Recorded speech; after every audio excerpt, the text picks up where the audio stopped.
самоволно и одлучно се засолнив на денот на гласањето на владата, тогаш и срцето и умот ти велат. Да, Кастриот, некогаш... Кастриот, пациенте, денеска ќе ви направи една пресконференција. Тука устилот не пречам ти причу, заколем ти чичу, продам ти овна, поедеш ми, немам врска. И сега ќе, ајде, дебели, треба да кажеш нешто, ајде, дебелев, сега ќе ви кажа нешто.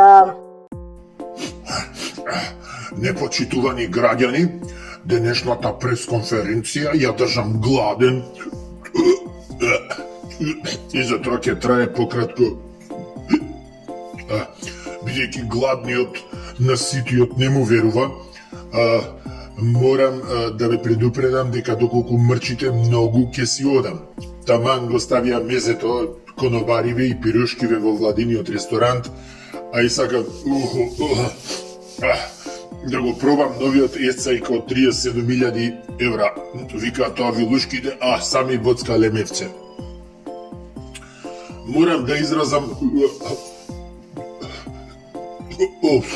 незадоволство кон новиот премиер Сташак Таче во однос на стариот Зоче, затоа што стариот имаше почит кон нашата макотрпна работа и секојдневно предавство.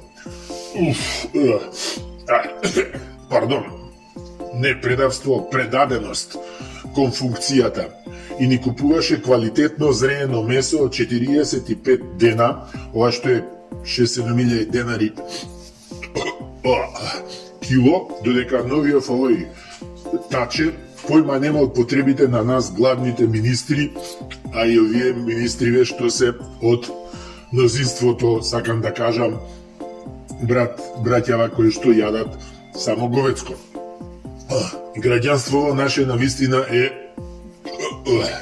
аздисано, те струјата им била поскапа, те платите мали, те парно немале, те пари немале и правда немале во Република Северна Вукојебина, пардон, ова што остана од Македонија, зашто ние све излапавме. Граѓаните забораваат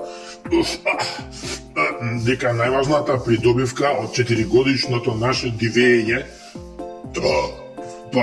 владење, ете права мија лапсус и ждрингла ова лингва, ви реков гладен не се држи пресконференција, од сабали имам јадено само 2 пити бурек, а тоа е дека граѓаните не плаќаат радиодифузна такса. Јас познавам луѓе кои што заштедија пари од радиодифузија и кои си купија брисачи за мерцедесите, а мерцедесите нормално ги купија од тендерите.